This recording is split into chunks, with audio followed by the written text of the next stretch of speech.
Hello and welcome to this episode of the Get Sculpted podcast. I'm Marilynn and I'm here with Jordanna and Tijana. And today we are tackling a very common and I would say maybe one of the most emotionally loaded topics that we have done so far on the podcast. One of the hardest parts of any fitness journey, we think it's the workouts, we think it's, the meal prep or my motivation. It's not. The hardest part for so many women is what happens at home. When you are trying to change your body and your habits and your health, and your partner is the one who is making it harder. So what we're talking about today is partner sabotage. And this actually shows up in a lot of different ways. It can look like your partner bringing treats or takeout home because it's just something they enjoy, right? Like a Friday night sitting on the couch, eating pizza.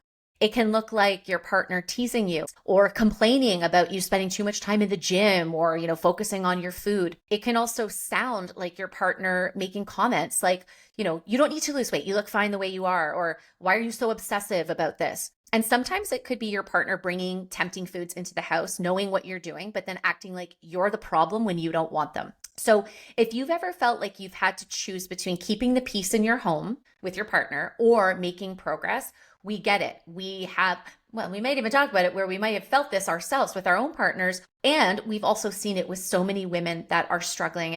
This is really one of the reasons so many women fall off track, and even worse, they don't get started on their goals at all. Okay. But one thing we want you to understand, and we're going to go deep on this, is that your partner's lack of support cannot be your reason for quitting. And it certainly cannot be your reason for not starting. Because bottom line, this is your life. It is not their life. So today we're going to break down three things. We're going to talk about what sabotage actually looks like and why it triggers so much conflict. Then we're going to talk about, and this is going to be really important, the three types of partners that you might encounter. And third, we're going to go over strategies that will help keep you on track.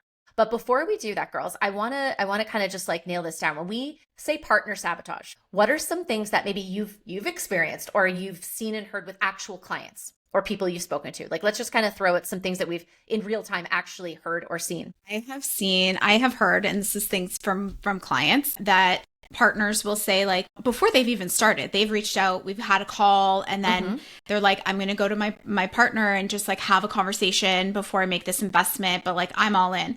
And then they go and they have the conversation with their partner, and the partner's like, well, I can do it by myself. Why do you need a coach? Or like, I'll help you. You don't need, or I'll help you. Or, this isn't, do you really think this is the best use of our money? Putting that person into question about, one, their value, and two, how they're operating in their day-to-day life. It's like, oh yeah, I'm okay with you being mediocre. Like, we don't need to put money in that place. And it like devalues you to a certain way. And it like He's getting heated. She's getting ready. She's getting, and it, like, I just have to say this one thing before T answers. No. Go ahead. To the husbands, like, who do you think you are to put your wife down to not be the hottest, happiest, healthiest version of herself? Like, why don't you want that woman? Like, the woman you fell in love with can be even more amazing.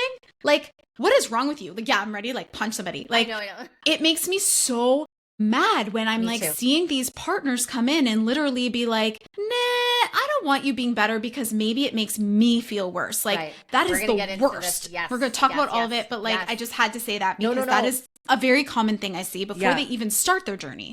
I think I think I can answer that question, Jordan, because Brian and I were discussing this, and he's the opposite of that, by the way. But let me tell you, the husbands who don't want that for their wives, there's a part of them, whether they internalize it or not, that just doesn't want them to level up. Yes. It shows I'm not putting in the effort here. Let's just not surpass me here. That's what they're thinking. I think that I hear that one a lot too, like the money at the time. I also have heard women say that, like, my partner doesn't want me spending so much time in the gym, or my husband doesn't want me, like, they want me home, they want me with the kids, And again, I know we'll get into all this much more deeply, but I think it's like, what example are you setting in your family, like for your kids, for your loved ones? So we'll get into all of this, but I think the three of us can all speak to the fact that we have heard, both in like prospective clients who are coming to talk to us about coaching, as well as clients that we continue to coach. This is something that's very real. And I think that's why this conversation is going to be so powerful, because we're going to kind of call it out, and we're going to help you realize that, like, it's not okay. There are different levels of this, but you've got to take this back for yourself. Okay. So Jord, let's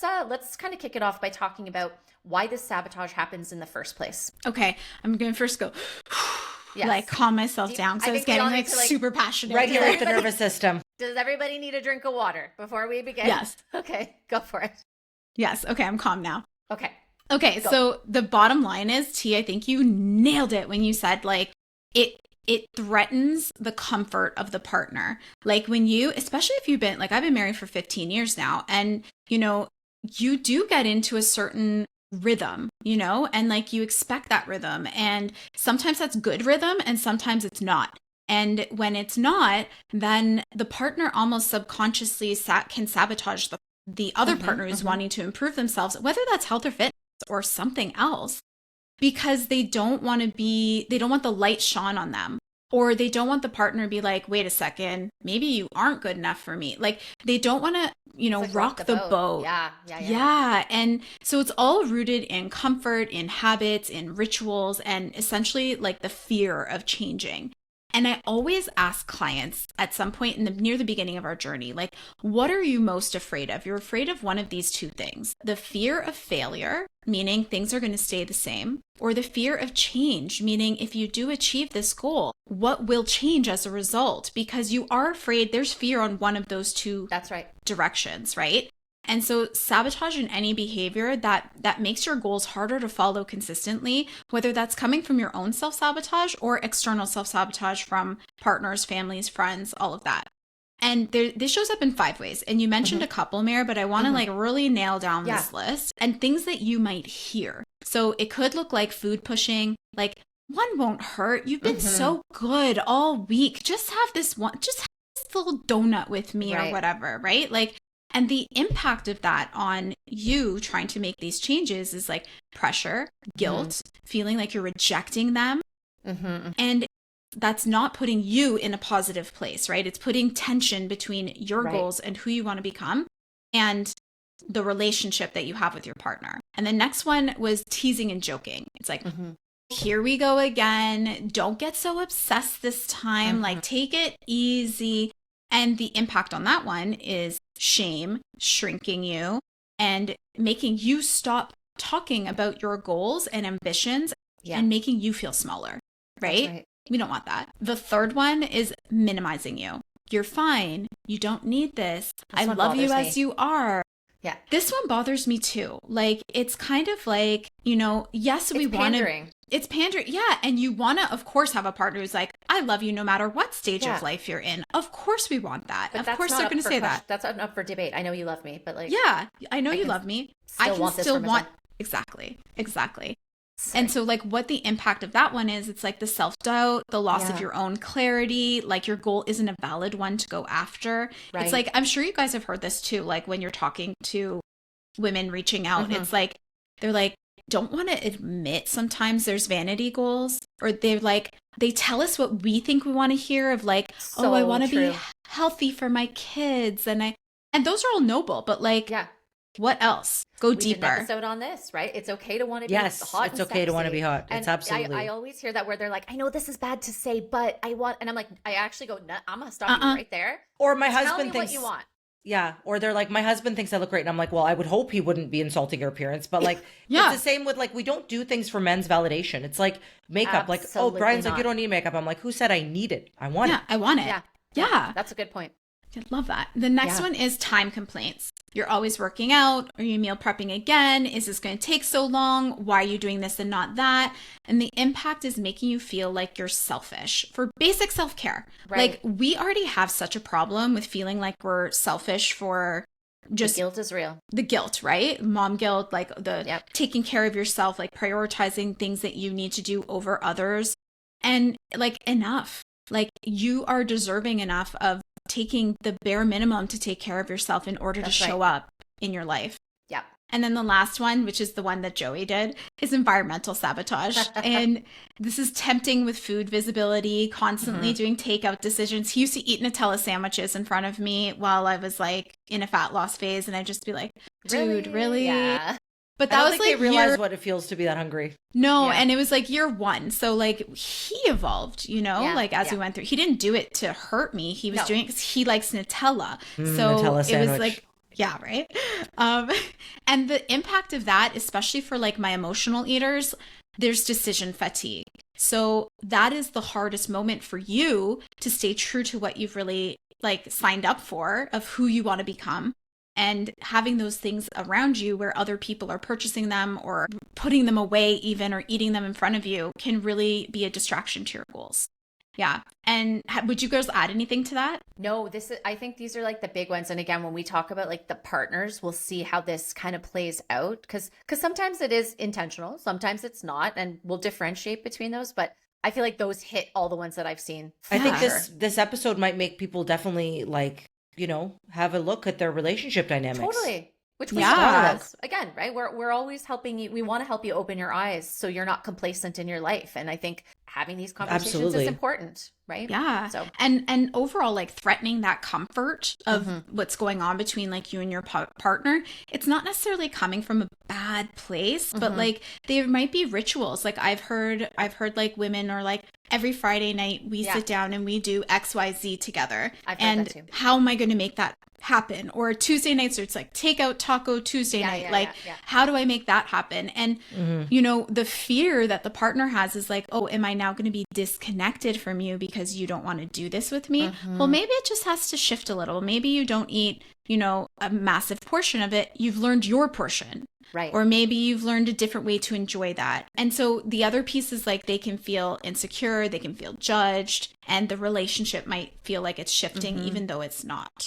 So something for you to be thinking about is like how all of this affects you is like you already have limited bandwidth and it's going to add additional friction. Of course. If it hits on guilt, it can affect people-pleasing patterns, which I know we see a lot of this on varying scales. That's right. And it creates a feeling like you must choose progress over your own peace. And I think that's where most women end up giving up is like, this just became too hard to implement in my home. And so their discomfort doesn't mean that you are wrong for wanting what you want. And you don't need agreement to necessarily move forward. It might make things more difficult, but just another client story. Like I had a client who she used to drink with 7, 8, 9 beers, every night. And she decided to come in to get sculpted. And she's like, I'm going to learn all these skills. I want to be a better person. And her husband still drinks and she goes and works out. And they're building a house and she added a room for her gym. And her husband's like, what's that room? And she's like, that's my gym. Yeah, that's my gym. We're going to have a gym in the new house. And I'm just like endlessly proud of her because she really is like the person who stepped into like, I'm going here. Yeah. You don't have to come with me, but I'm going here. And it doesn't always go that way. Yeah. Right. So Mar, yeah, fill us in on the partners specifically because we come up against this. And I think anyone listening needs to be informed and figure out like how to talk to their partner and what type they are maybe. Yeah. And I think what you talked about is actually perfect because it's going to kind of help our listeners figure out like where do those things fit in the different types of partners. So that's what we want to do now is look at these 3 types of partners. And it's important because not all sabotage is the same, right? Like we talked about, some is intentional, some might not be, but the way you're going to respond to your partner depends on what you're dealing with. Okay. But before we do that, I think it's important to note 2 big things. One, the goal is not to change your partner. And we've talked about this in previous episodes as well. It is your life. You have to protect your consistency. You have can't to change protect them. the 2.0 version. But at the end of the day, you're working on yourself. So we can't expect our partner to change. We have to adjust how we show up in this environment. Okay. And the second thing is to differentiate between intent and impact. Because like I said, it might not be intentional, but regardless of that, behavior still has an impact. Okay. So that's what we're talking about is like the impact it's actually having on you. So with that being said, first type of partner is the unaware partner. And I feel like in just other conversations we've had, I know you've told some stories about Joey. I've told some about Mike. Like, I think this is where some of our partners might have fallen in the past. Yeah. It's the unaware partner. Okay. And this is a common one that we see. This type of partner isn't trying to derail you. Okay. They literally don't get how much your habits have changed and they don't know what you actually need from them. Okay. So they're operating on autopilot. Like you said, George, maybe it's like every Friday we get pizza. That's just what we've done for the last 10 years of our marriage, whatever it is. So this partner is going to be offering you food, suggesting takeout, making jokes that they don't realize hurt you as much as they do. They're just being loving and funny. But to you, it doesn't feel like that. Okay. So what this partner needs from you is clarity. They cannot read your mind. No one can read your mind. So your job is to clearly let them know what is helping you, what is not, and just come right out and ask them for the support you need. So you can say like, I need you to support me. And this looks like fill in the blank. right? The good news with this type of partner is that they will become supportive really quickly once you make things clear to them. Okay? But you need to be clear. If you're not, that's not happening. So do you girls kind of, because this is where my husband, God love him, tends to, he's been and he sometimes is, where he brings the Doritos home and he brings the things home and he's like, I didn't know. And it's like, dude, yes, you did. But he's, I know he is not in any way, shape or form trying to sabotage me. Yeah. But sometimes his actions are kind of like, really? Like, why are you doing that? How about you girls? Like any specifics, like for you, a client where that's happened, where it was just like an unaware partner? I think that was Joey and the Nutella story. Yeah. I always come back to the Nutella story for you. It's true. Yeah. The thing I love about Brian, I want to give him a shout out, is like he's so adaptable. Like I feel like when I'm in a fat loss phase, he's like, okay, great, we're eating these foods. And when I'm in prep, he's like, okay, I'll take over the prep. Like he's so chill. He's like, oh, cool, you made this treat. Like he's just go with the flow. He's such an easygoing guy. Like we're yin and yang. But I had one client who I know her partner's very supportive. Yeah. I know that they were quite like significant drinkers. So like he didn't know. He poured her a glass of wine after long Friday because she was saying she was stressed at work, and he did it as like she came home and there was a glass poured, which is like a nice gesture. But anyway, she was saying like, you know, it was tempting, and I know he meant it well, but I think she said something like I think at that time, maybe it happened more than once, but she drank it the first time because she's like, he already did it. And she's like, you know what? The next time she's like, I'm just going to tell him like, hun, exactly. I love that you did this. I'm going to put this back in the bottle or you can have it. Yeah. And that's okay. And that's okay. Well, that's the thing. And that's why this type of partner is, I would say, of the three, the easiest to deal with because they're just unaware. Communication. Like 1,000%. And I think like we are very blessed. We have very supportive partners in every single way. But this is, I would say, where they lie, right? Like if they're not totally aligned, as soon as you communicate that, it's like, of course, that's what you need. Absolutely. And it's doubling down on actually helping you, right? You say? Yeah. And I do agree with that. I would say like part of me had to think about this because I'm like Brian does, you know, eat his chocolate chips in the evenings. And like in the evening, I really try not to eat, not just extra calories, that too, but like my digestion. Long story short, he'll go and open the cupboard and eat his chocolate chips. And then I kind of have my blinders on where I'm like, I'm on my own journey. Like I'm not doing that with the chocolate chips. So I think part of that too is like that mindset. Yeah. I love that you said that, T, because like where I shifted into was like, we live in two different bodies. Macro requirements are actually different. Our preferences are different. Maybe how we ate during the day is different. And so if he inherently needs, let's say at maintenance, 500 calories more than me to just be at maintenance, he is always going to be eating more food than me. And guess what? He's an autonomous person and he gets to choose what those. Do I like the foods sometimes? I would like them. I want them, but that doesn't mean they fit with my goals. Yeah. And that's where we also need in that moment. Right? Yeah, and that's where we need to separate the ownership of like, is the person self-sabotaging you? Maybe. But also, where is your ownership in that? And like, that was actually a good lesson for me. You know what? Yeah, same with kids. All of this comes down to the self-ownership, which is why I said, like, no matter what, it's your life, not theirs. Yeah. We're helping you identify who is this person I'm dealing with and how do I maybe approach them? But at the end of the day, make no mistake, this is on you.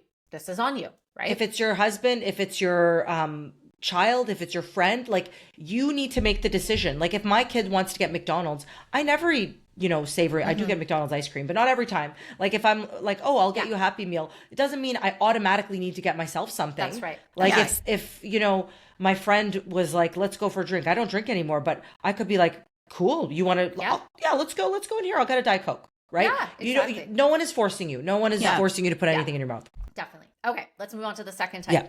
This one is the insecure partner. And I have a story about this one, but let's talk about who this is first. So this partner doesn't necessarily have bad intentions, okay? But what's happening is your change is disrupting the status quo.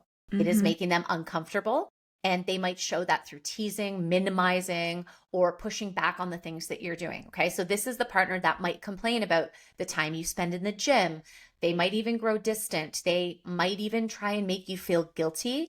But the real feeling underneath is that they're scared that you're changing and they're scared about what that change might mean for them and your relationship, okay? So this partner sure needs some reassurance that you're not judging them and that the connection is safe. But I'm going to say it, that being said, you have to tell them that two things can be true at once. You can protect your quality time together. You can love them. You can cherish all that, but you have to protect your habits because they're important to you. So something you can say to them is like, I hear you. I hear that you're missing our time together. Let's plan something. And I'm also going to keep my workouts at this time of day or whatever it is. Okay. So the big thing here is reassurance is important, but you're not surrendering. Validate your partner's feelings, but do not give up on your standards.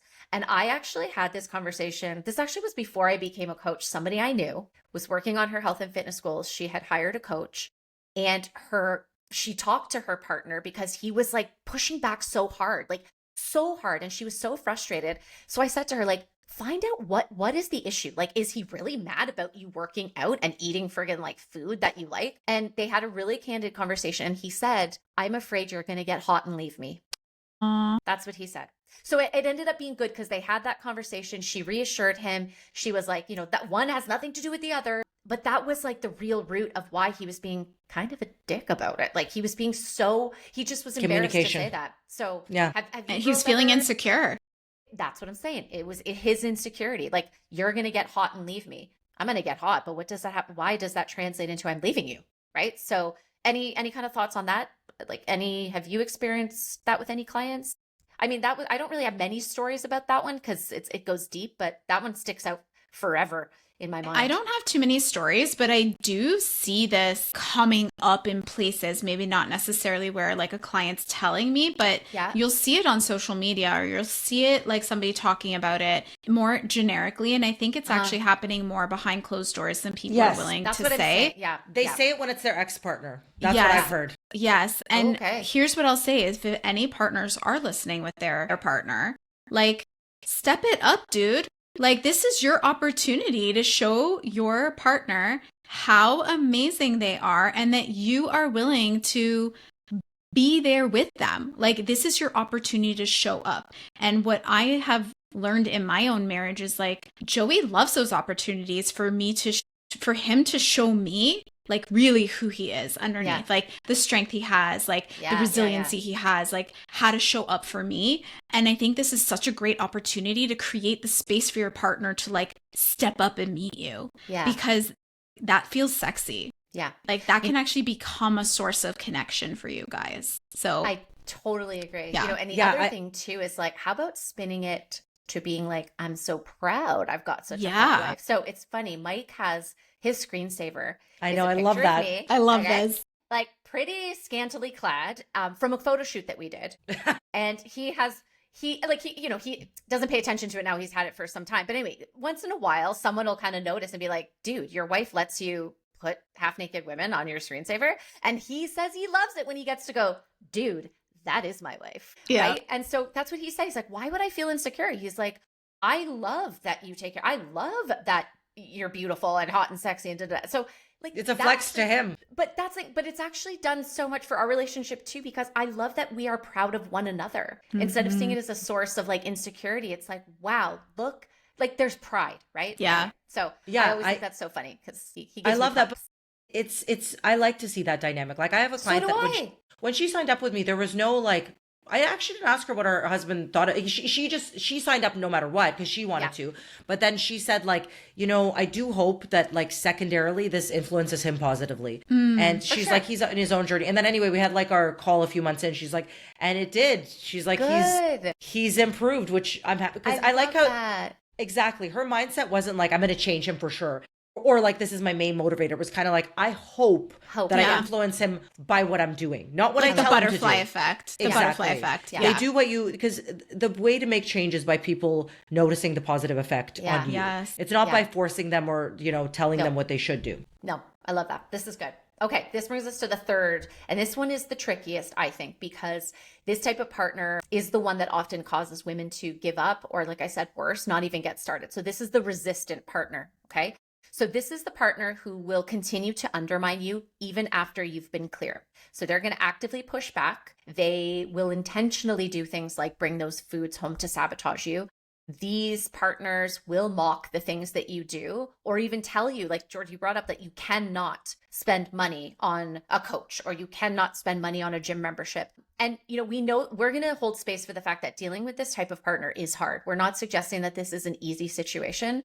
But this is where you have to be more clear and more firm than ever on your boundaries, okay? You have to stop negotiating with your partner and trying to convince them, because it's your life and your health. You can tell them flat out, you don't need to understand the things I'm doing in order to support me. Okay. And again, I want to say you can love someone and still say no to the things that they're doing that derail you. Choosing yourself is not choosing against your partner. It is choosing yourself. And as women, we need to do that more and more because in many contexts, we don't. Have you girls, like, I know that this comes up, I will say a lot when we have conversations with women who are thinking about getting started with us, where they say, like, I have to check, like you explained the story, Jordan, about checking with my partner. And then they come back and they're like, no, my partner says it's not in budget or whatever. So any kind of, and T, actually, you did that great post a while back on your Instagram with Brian. You did that, like that conversation about that, where you asked him, you're like, would you be mad if I like spent money on this? And I loved that. Yeah, thank you. Well, I do want to add to this too, because I had a conversation. Here's what I typically say when someone says that. I ask them kind of like, everyone's dynamic is different. Is that you're asking their support or their permission? And by and large, it's most people will say it's support. And then I typically like to ask this before we even chat. I say, how aware is your partner of, like, not just that we're having this conversation, but how important this is to you? Because a lot of the time, some women have even told me, they're like, oh, no, I can't take the call at this time because he's home. Like, and I'm like, you're completely not. Like some people, it's different. So some people's dynamic is like their partner's really not aware. And what I see, I had a conversation with someone about this the other day. Like he knows it's important to her, but then they go bring it back to him. And then they say, actually, I want to do this thing and this is how much it is. And then they'll be like, this isn't a thing you want to like spend money on. Like, that they kind of think they know what's best when they have not been in living their reality. They don't even know the extent of their reality. So they're making a decision purely based on what they would do, but it's not their life. And I think that if you're listening as a partner, it's like you need to trust that your spouse has the right, that she knows what she needs. Yeah. Like she knows what she's feeling, and her feelings are valid, even if you don't understand them. That's so my true. 2 cents. Yeah. Anything else to add, George? No? Yeah. Go for it. It's a hard one, right? Like I just find that, but I think T, you're so right. It's like, if you've made it really, really clear to your partner, I'll give you an example. So I had I had a conversation with someone whose husband would not let her sign up.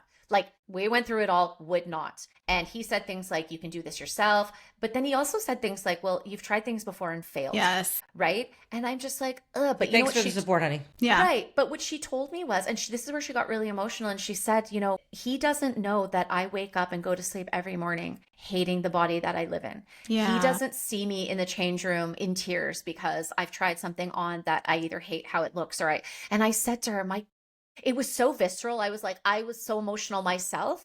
And it's not for me to tell, like you should tell him these things or you shouldn't, but it's like, I do wonder, like, have you had these conversations with your partner? Because I think that's the first thing, like in order to kind of look at these 3 different partners, what is your role? Have you communicated? So I think that's the first step too, right? Is communicating that. So yeah, it's tricky, but anyway, those are the 3 types. And, now that you know those 3 types of partners, if you're still sitting there thinking that, like, oh yeah, I do recognize one, like my partner in one of these types of patterns, and you realize that you have been struggling to stay consistent because you are trying to choose that peace and consistency of the environment over progress.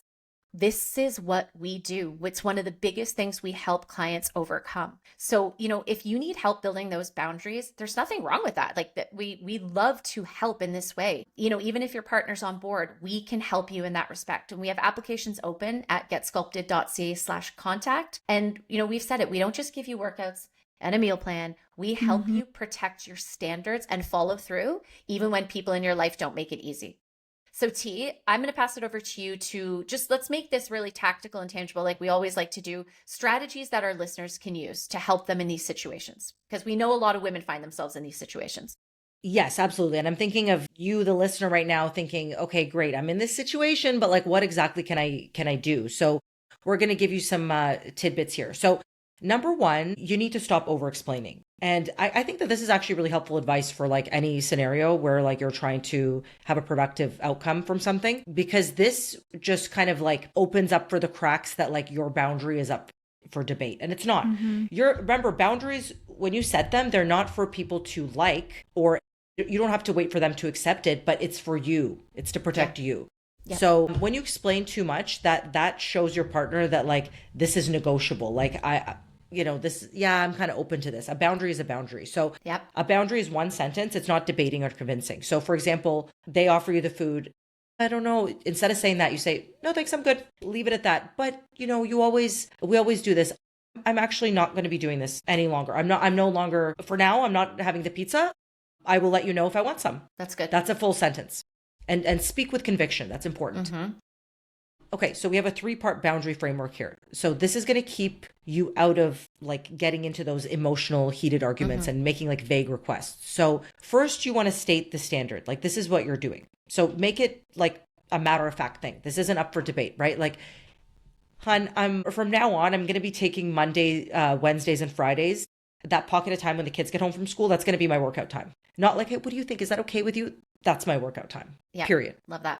The specific request and what you need from them. So while I'm doing that, I just need you to keep eyes on the kids, or just be around. Like that time is just time that I've carved out to go down to the basement. The consequence and what you'll do if it continues. So like, if, for example, the kids keep coming down in that instance, or like if they keep making plans on top of your workout time, right? Like if they keep not respecting the fact that you've already outlined that to them, or if they keep asking you for things, for example, of like, because there's like the mental load of it as well, right? That's like, I need you to be have eyes on the kids, do this during that time, pick up the kids, whatever it may be. You could say like, hey, this time that I've carved out, so you're saying the consequence, I'm trying to think of a specific consequence in that case. Well, I actually know reaffirming one. the boundary. Name one. I have a client. Yeah. So she did this very same thing. And she actually said, because they were having dinner after her workout. And so she said, if my workout continues to get interrupted, dinner is going to be later. Yeah. At the end. Like, right. We're not having dinner until I finish my workout. So keep bugging me. It's going to be 2 hours. So yeah, she was very, very clear on that. In parenting, there's like a thing around natural consequences. And I think this is such a good, that's such a good way to like think of what's the natural consequence. It's like, well, if you keep delaying me, then it's going to take longer to get to the next thing. Or, if you're not allowing this day, or this is a problem, then there's going to be another day that I need. So what's the alternative, right? It's never just, no, I don't get to do this now. Right. It becomes, if not this, then that. It impacts us all. That's where the conversation happens. It's all about context. Because in my first thought was like, if it's a scenario of like, and this is a thing husbands do sometimes, is like, again, like if you say you're setting out that time, this is my time. This is not time I'm half available for this and that. Like, I would say like, hun, I'm trying to keep like time consolidated and be with the family more, but I'm going to have to actually get a gym membership and step outside to do my workout, because right now I'm finding it's hard to maintain this boundary at home. I had a client do that recently. She got a gym membership. It's a good idea. Actually, there's her and her friend are both in our community, and they did it together because same thing, they kept getting interrupted, and now they're like, our time is protected. It's actually time for the two of us. Boom, problem solved. And guess what? Their partners stepped up. It disrupted the normal a little bit. Yeah. But now it's the new normal. There you go. Their partner has to be, and some people, again, they don't do it maliciously, but like it's that they feel you kind of have to throw them to the wolves a little bit, where it's like, look, figure it out. Like a lot of times it's like, what do they like for dinner? What about this seasoning? I'm sure it's fine, hun. Just do it. I'm going to be at the gym. I'm going to be at the gym and on Do Not Disturb. So yeah. And now let's talk about what happens when they keep poking. So calm repetition is going to be arguing. It's all about the delivery. This is one thing my therapist always said. It's about like, you're still conveying the same message, but it's really how you're communicating it. It's not like what they might say something that really pokes you when it's like, hey, well, wow, must be nice to like go to the gym and do your workout. Be like, actually, this isn't something that I'm doing to go above and beyond. It's my basic self-care. And I'm going to stick with that. I need this to be a good parent and partner. And if they start escalating, it just takes, it takes two people to escalate an argument, right? So you could just step away or just choose to reframe that situation for them without being defensive. Yeah. Is there anything you guys want to add? That's a good point. No, that's exactly what I would say. Household strategy, yours versus ours. So remember, like, you don't need your partner to do this with you. You don't expect them to change, but you need a plan that's going to work for you in a shared home where this overlaps things you do as a couple. So I can think of a really good example actually. And Brian, he never pressures me. Sometimes like if I'm in like a lean out or whatever, I'm, I don't have carbs left for the day. Like he'll be like, oh, I want a bowl of popcorn. I'm like, I'm good. Or open the Drizzlicious. Normally we share a bag. I'm like, open it. He's like, no, you don't want any. I'm like, no, I'm telling you, like, open it. Go ahead. He's like, are you sure? I'm like, yes, I'm sure, because I'm on my journey. I'm not going to prevent you from getting the Drizzlicious, but like, I'm going to have my Quest chips, or I'm going to have a Diet Coke, or I'm going to do this. You drink the alcohol, I drink the Diet Coke. Anything you guys would add to that one? Just a strategy that like my therapist shared with me is like, imagine you live inside of like a hula hoop Like anything inside of the hula hoop is what you're responsible for. Your emotions, your habits, your like mental state, your emotions, like all of that is yours. How you feed yourself. Anything outside of the hula hoop can't belong to you. It has to have its own owner. That's right. And so with that, then it becomes a conversation or literally the responsibility of somebody else. Like if your partner has their own emotional reaction to you wanting to take better care of yourself, you're actually not responsible for their emotions. You can manage your reaction. I think that's what you've been saying, like with the scripts and everything so far. But you aren't actually like you might follow that script or you might have that conversations and they might still be mad and you will still need to do what you need to do. Yeah. It doesn't change. Yeah, exactly. And I think that another part of this that came to mind is like, you want to reassure them that just because certain things are changing, some things aren't. Like, for example, the meal times, a great example is like, if you're tracking your food now, and this has just been the norm, it always has been. My husband doesn't track his food. My kids obviously don't. But like, I weigh my food first and he even weighs it for me now. It's like, or like, hey, look, we're going to get, I'm going to grill up some meats on the barbecue. I'm sticking with the lean meats. You guys are going to have this. I do this all the time. Like the other day, the kids, I wasn't a fan of the burger. It's not because I don't eat them, but you just say like, we're going to have kind of the same dinner, but I'm adapting this a little bit for what I need. Exactly. And then they understand. They're like, oh, great. We're out still eating together and like, not a big overhaul. And I'll tell you a quick fun fact too. The ladies in our community, they will sometimes share about this where like, what do they do? How do they adjust? How do they adapt based on what their family's doing? So an example, pizza night Friday, we've had clients who are like, you know what? I've made my own on-plan pizza. I'm still having pizza with the family, but mine looks a little different.